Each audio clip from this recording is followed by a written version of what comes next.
नमस्कार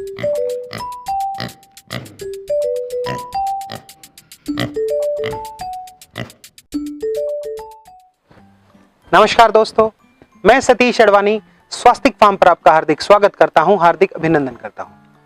दोस्तों, आज है सेकंड पार्ट, पिग फार्मिंग क्या है। आज उसका ये सेकंड पार्ट है। पिछला अगर आपने वीडियो देखा होगा तो आपको उसमें पिगरी के रिलेटेड बहुत सारी चीजें क्लियर हो गई हैं। अभी हम उस वीडियो का सेकंड पार्ट लेकर आपके सामने आए हैं। दोस्तों, इस वीडियो में हम बात करेंगे कि पिगरी में क्या क्या वो ऐसी चीजें की जाएं, क्या क्या ऐसी व्यवस्थाएं की जाए जहां पर हमारा प्रॉफिटेबिलिटी का, मुनाफे का जो हमारा प्रतिशत है वो बढ़ जाए। फर्स्ट ऑफ ऑल हम बात करेंगे हमारे फीड पर। ऑलमोस्ट हमारे फार्म का ओवरऑल 90 to 92% खर्च आता है। आज हमने फार्म एस्टेब्लिश कर लिया है, अपना कंस्ट्रक्शन बना लिया, अपने ब्रीडिंग वाले पशु ले आए। अब हमारा जो मुख्य तौर पर जो खर्च आने वाला है वो मुख्य खर्च वो सिर्फ और सिर्फ फीड का ही है। अब बात करते हैं फीड किस प्रकार से, यानी कि आप ये मानकर चलें कि हमारा 8 से लेकर 10%, यानी कि हमारा 100 रुपए अगर हमारे फार्म पर खर्च हो रहा है तो उसमें 8 से लेकर 10 रुपए ही लेबर, पानी, दवाई, वैक्सीनेशन, बिजली, इन सब चीजों पर लगता है। जो हमारा एक्सपेंस है, मुख्य जो हमारा खर्च है, मुख्य जो हमारा भार है फार्म का, वो हमारा दोस्तों फीड है। अब फीड के कॉस्ट को हम कैसे कम कर सकते हैं? क्या ऐसे कुछ ट्रिक्स हैं जिसके जरिए हम फीड के कॉस्टिंग को कम कर सकते हैं? दोस्तों, सबसे पहली बात हम मोटे तौर पर ये पकड़ कर चलें कि हमारे फीड का मोटे तौर पर जो कंटेंट है 50%, ऑलमोस्ट 50 to 55% जो कंटेंट है वो सिर्फ और सिर्फ मक्का है, मेज है।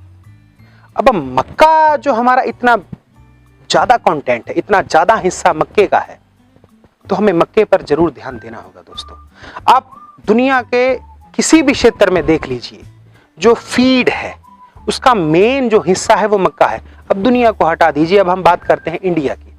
तो इंडिया में आप जिस लोकेशन पर ये वीडियो देख रहे हैं वहां पर अगर फार्म करना चाहते हैं, अगर वहां पर मक्का हो रहा है या हो सकता है, तो आपके लिए बहुत खुशखबरी है दोस्तों, बहुत अच्छी खबर है आपके पास। अगर आपके वहां पर, अब हम पॉजिटिव लेकर चलें कि वहां पर मक्का हो सकता है या हो रहा है, तो बेहतर होगा आप पिग फार्मिंग के साथ साथ आप मक्का यानी कि एग्रो फार्मिंग भी कीजिए। तो आपका प्रॉफिटेबिलिटी, जो मैंने आपको पिछले वीडियो में बताया था कि हमारे एक मादा पर 1 साल का 1 लाख रुपए खर्च आता है, तो वो जो मैंने कॉस्टिंग बताई थी, वो कॉस्टिंग मैंने बताई थी जब हम फीड किसी एक्स कंपनी से खरीदते हैं। अच्छी बात है, बहुत सारी अच्छी कंपनियां हमारे इंडिया में है। आप शुरुआती तौर पर आप उनसे फीड ले सकते हैं। जब आपके पास 10, 12, 15, 20 पशु हैं, आप शुरुआती तौर पर आप 4 महीने तक भी फीड ले सकते हैं। परंतु जिस समय हमारे फार्म पर बच्चे बढ़ते जाएंगे, रेगुलर जिस टाइम हमारे जो है वो मादाएं अपने बच्चे देती जाएंगी, वो बच्चे बड़े होते जाएंगे, तो हमारा एक एक दिन का बहुत ज्यादा फीड लगने स्टार्ट हो जाएगा। तो जिस समय फीड लगना बहुत ज्यादा स्टार्ट हो जाएगा, तो हमें दोस्तों, जब हम किसी एक्स कंपनी का फीड खरीद रहे हैं तो ऑब्वियसली वो हमें कॉस्टली पड़ने वाला है। तो इसका अल्टरनेट ये हो सकता है, क्यों ना हम अपना ही एक जो है छोटा सा एक प्लांट लगा लें फीड बनाने का, अगर आपके पास अच्छे खासा पशु हैं तो उसके लिए मुख्य तौर पर आपको चाहिए होगा मक्का। दूसरे नंबर पर आपको चाहिए होगा कोई भी प्रोटीन का सोर्स। अब प्रोटीन के सोर्स बहुत सारे हो सकते हैं, मुख्य तौर पर सोया है, बादाम खली है। बादाम खली मीन्स मूंगफली की खली। आप जो है वो फिश मील भी ले सकते हैं, या कुछ और भी आपके पास ऑप्शंस होंगे जो प्रोटीन की भरपाई कर सके। अब प्रोटीन मस्ट है दोस्तों, और कुछ दवाइयां मिलानी होती हैं, कुछ मिनरल मिक्सचर्स होते हैं। तो मोटे तौर पर ये आपका एक कंपोजिशन ऐसा तैयार होता है, हर एक वेट कैटेगरी, हर एक एज ग्रुप का अलग अलग फीड होता है। मोटे तौर पर 4 से लेकर 5 फीड फॉर्मुलेशन होते हैं। अब फॉर्मुलेशन इस तरीके से बनाए जाते हैं कि वो उस एज ग्रुप में एक बेहतरीन इफेक्ट करके पशु का ग्रोथ रेट बहुत ज्यादा बढ़ा दे। सो मेरे कहने का भाव ये है कि मैं उसकी गहराई तक नहीं जाऊंगा, मैं उसकी डेप्थ तक नहीं जाऊंगा। मैं बात करूंगा कि हमारे फीड की कॉस्टिंग को हम कैसे कम कर सकते हैं। फर्स्ट ऑफ ऑल, आप 10 से लेकर 20% फीड आप तभी कम कर सकते हैं जब आप अनाज लाकर खुद फीड बनाना स्टार्ट करते हैं, मैं यहाँ पर उगाने की बात नहीं कर रहा हूँ। देखो दोस्तों, आपको सुनने में बड़ा अजीब लग रहा होगा कि अब हम अनाज उगाएं, मक्का उगाएं या सोया उगाएं या मूंगफली उगाएं या फिर हम पिग फार्मिंग करें। हम थोड़ा कंफ्यूज हो गए हैं अडवाणी जी। सो यहां पर मैं बोलना चाहूंगा कि अगर आप अनाज नहीं उगा रहे हैं, अब ये आप इंडिया के किसी भी हिस्से में हैं, आप रॉ मटेरियल खरीदें। रॉ मटेरियल अगर आप खरीदते हैं, आप अपने फार्म पर जब या फिर अपनी लोकेशन पर या जहां पर भी आप फीड बना सकते हैं, उसके लिए कोई इतना बड़ा एक ग्राइंडर चाहिए होगा, एक मिक्सर चाहिए होगा। अगर आप पैलेट देना चाहते हैं तो उसके लिए एक पैलेट मशीन लगेगी। तो कहने का मेरा भाव यह है कि यहां पर जब आप खुद का फीड बनाना स्टार्ट कर देते हैं तो आपका ऑलमोस्ट 15% तक आपका फीड का जो खर्च है वो कम हो जाता है। और अगर यही बात मैं बोलूं, जब आप बड़े पैमाने पर चले जाते हैं, आप ये मानकर चलें कि अगर आपके पास 100 साव हैं, 50 साव हैं, 70 साव हैं, साव का यहाँ तात्पर्य ये है कि वो मादाएं जो हमारे फार्म पर बच्चे दे रही हैं, उनको साव बोला जाता है। तो आपके पास अगर 100 साव हैं तो आपका दोस्त औसतन 1 साल का 1 करोड़ रुपए खर्च होने वाला है, अगर आप किसी एक्स कंपनी से फीड खरीद रहे हैं तो यहां पर हम अपने खर्च को कैसे कम करना है, हमने किस प्रकार से हम अपना दिमाग लगाकर हमारी प्रॉफिटेबिलिटी को हम बढ़ाएंगे। तो यहां पर हम ये करेंगे कि हम अपना मैन्युफैक्चरिंग प्लांट छोटा सा या बड़ा, जो भी आप अपने जिस हिसाब से आपका फार्म है, फिर चाहे 10 का है, 20 का है, 30 का है, 40 का है, 50 का है, 60 का, डजंट मैटर। अगर आप अपना खुद का फीड बनाते हैं तो आप ऑलमोस्ट 15% तक आप अपने फीड में कटौती कर सकते हैं पैसे की। और अगर यही फीड अगर आप उगाते मीन्स यहाँ पर मेन सोर्स फीड का है वो मक्का है। अगर आप मक्का भी उगाते हैं या उगवाते हैं, ये दोनों चीजें हैं। आप अगर खुद नहीं उगा सकते हैं तो आप किसी किसान से उगवा भी सकते हैं, कॉन्ट्रैक्ट फार्मिंग कर सकते हैं। तो हमारा आपके पास 50 मादाएं हैं तो आप वैसे ही 15% आप कम कर लिए। अगर आप खुद मक्का उगवा सकते हैं तो हमारा प्रॉफिटेबिलिटी बहुत ज्यादा हो जाएगी, हमारा जो कॉस्टिंग है वो कम होता चला जाएगा। ये एक बात है दोस्तों, यह इस बात को हम चैप्टर को क्लोज करते हैं। अब हम बात करते हैं कि हम हमारे पशु को कहां पर बेचें। देखो दोस्त, अगर आप बिल्कुल रिस्क फ्री रहना चाहते हैं, आपके कोई टेंशन बर्डन नहीं लेना चाहते हैं, तो आपके फार्म पर गाड़ी आएगी, आपको पैसे देकर माल उठा लेगी, दैट्स इट, बात खत्म। बट अगर आप कुछ बड़ा सोच रहे हैं, आप अगर रिस्क लेने के लिए तैयार हैं, यहां पर मैं रिस्क इसलिए ले रहा हूं क्योंकि आप जिंदा पशु जब ट्रैवल करवाते हैं, अब मुझे नहीं पता आप इंडिया के किस कोने से इस वीडियो को देख रहे हैं, बट इसका जो मोस्टली कंज्यूमिंग हब है वो नॉर्थ ईस्ट इंडिया, पर ये कोई जरूरी नहीं है। आपके लोकल मार्केट को भी आप अगर एनालाइज करेंगे तो आपके वहां पर भी खूब सारे इसके कंज्यूमर निकल आएंगे।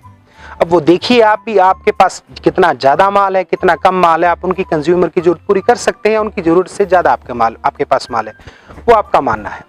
परंतु यहां पर मैं बात करूंगा, अगर आपके पास ज्यादा माल उपलब्ध है, अगर आपके पास ज्यादा पशु उपलब्ध हैं, तो आप अपने जिंदा पशुओं को नॉर्थ ईस्ट इंडिया में बेचते हैं तो आपको थोड़ा प्रॉफिट थोड़ा ज्यादा मिल जाता है। 2 चीजें होगी, सबसे पहले हमारे फीड की कॉस्टिंग को कम करना हुआ, दूसरे हमारे बेचान के रेट को बढ़ाने वाला हुआ। तीसरे नंबर पर मैं बात करूंगा यहाँ पर कंस्ट्रक्शन की दोस्तों खूब सारी विधियां हैं, खूब सारी टेक्निक्स हैं। मोटे तौर पर आप ये मानकर चलें कि फार्मिंग जो है वो पिग फार्मिंग 3 प्रकार की होती है। एक होता है ट्रेडिशनली, एक होता है कन्वेंशनली, एक होता है मॉडर्न फार्मिंग। अब ट्रेडिशनली तो पिछले 30-40 सालों से पाल ही रहे हैं, जो एक पर्टिकुलर एक समाज या पर्टिकुलर एक जाति कर रही है। बट आज का जो जमाना है वो एक्सपोज हो गया है, पिगरी एक बहुत बड़ा व्यवसाय उभर कर आया है। तो यहाँ पर हर एक आदमी अपना जो है वो आकर यहाँ पर प्रॉफिट कमाना चाह रहा है। ऑब्वियसली कमा सकता है, उसमें कोई प्रतिस्पर्धा का तो कोई इशू है नहीं।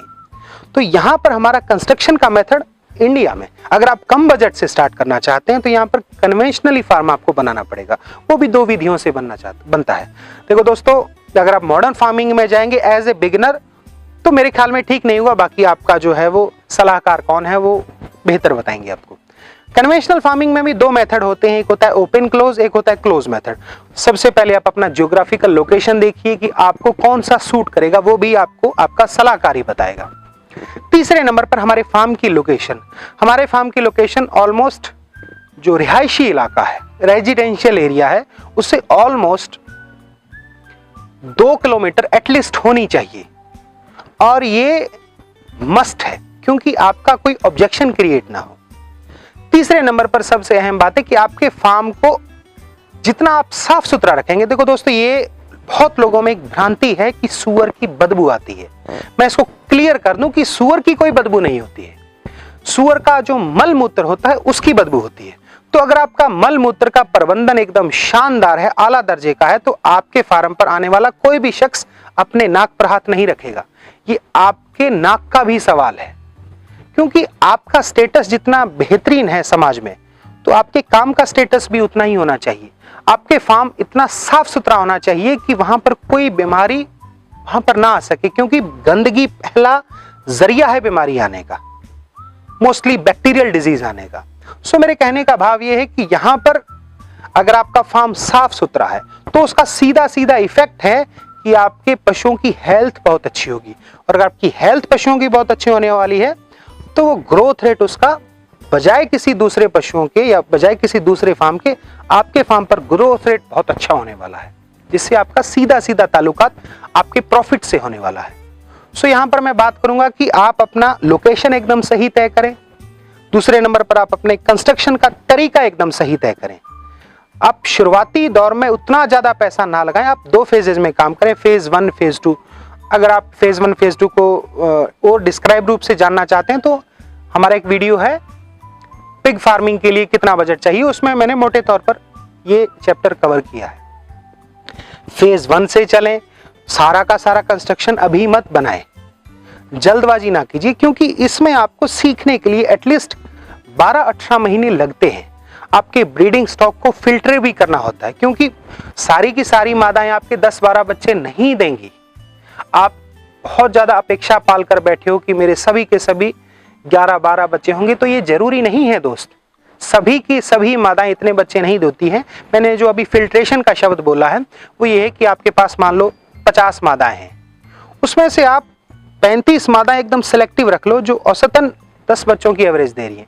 अगली बार से आप उन्हीं 35 मादाओं का प्रोडक्शन लो। आप जो उनकी जो 15 मादा हैं उनको उनके 35 मादाओं से रिप्लेस कर लो, कोई बड़ा इशू नहीं है। बात है समझ की। आपके डॉक्यूमेंटेशन आपके पास अगर मेंटेन होगा तो आपको हर पशु का रिकॉर्ड पता चलेगा कि इस पशु ने कितना दवाई लिया है, इस पशु का ग्रोथ रेट क्या है, इस पशु को, इस मेल को इस फीमेल क्रॉस करवाने से ये आउटपुट आता है, और इस फीमेल को इस मेल से क्रॉस करवाने पर ये आउटपुट आता है। तो आपके पास मैनेजमेंट, मैं बार बार ये बात बोल रहा हूं कि आपका व्यवस्था किस तरीके से करते हैं आप अपने फार्म पर, वो सीधा सीधा इफेक्ट आपके प्रॉफिटेबिलिटी पर आता है, आपके मुनाफे पर आती है वो बात। सो मेरे कहने का भाव ये है कि आप किसी बेहतरीन सलाहकार से आप सलाह में आप जो है वो फार्म कीजिए। एक वेटनेरियन आप जरूर रखिए, वो आपको हमेशा प्रॉफिट में ही लेकर जाएगा, क्योंकि आपका फार्म अगर हेल्दी होगा तो दोस्त निसंदेह आप बहुत अच्छे प्रॉफिट में जाने वाले हैं। बिकने का कोई इशू नहीं है, बहुत ह्यूज मार्केट है, बहुत अच्छा मार्केट है। सो मैं इस चैप्टर को वाइंड अप करूंगा, और मैं आशा करता हूं कि इन 2 चैप्टर में मैंने पिगरी क्या है, सूअर पालन क्या है, सूकर पालन क्या है और हम इसे क्यों करें, इस चैप्टर में मैंने ऑलमोस्ट मुद्दों को मैंने कवर किया है। अगर कोई चीज छूट गई है तो आप प्लीज कमेंट में जाकर आप अपने प्रतिक्रियाएं दें, कुछ कमेंट साझा करें हमसे। अगर कोई अच्छा सा सब्जेक्ट मिलता है तो मैं कोशिश करूंगा उस कमेंट पर मैं एक स्पेशल वीडियो बनाऊंगा। दोस्तों, हमारे चैनल को अगर आपको उचित लगता है तो आप सब्सक्राइब कर दीजिए, इस वीडियो को शेयर कीजिए ज़्यादा से ज़्यादा लोगों तक जो पिगरी में इंटरेस्टेड हैं, जो पिग फार्म से अच्छा पैसा कमाना चाहते हैं। बहुत बहुत आभार, अभिनंदन, शुक्रिया। जय हिंद, धन्यवाद।